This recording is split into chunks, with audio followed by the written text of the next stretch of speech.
To dye the circles, again wet the fabric down under the tap. This makes sure that any size on the fabric, which is like a coating, is rinsed off.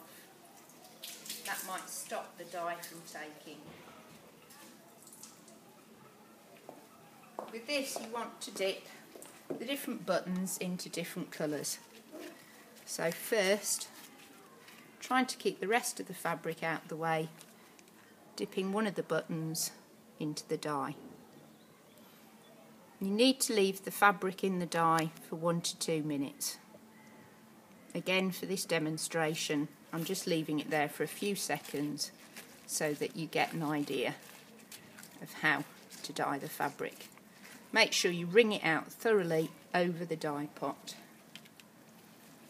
Then, moving on to a second button, again making sure you keep the rest of the fabric out the way, and dip the second fabric into the second colour.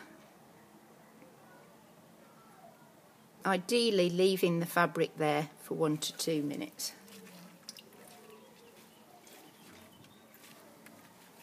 And finally, dipping the third piece of fabric into the third colour, trying not to over dye the other buttons.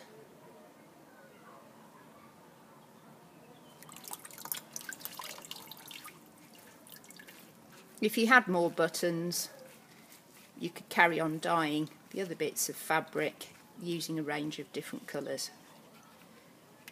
Finally, taking the fabric to the sink.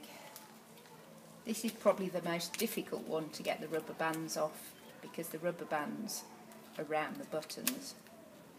But hopefully, with a bit of perseverance, the rubber bands will come off.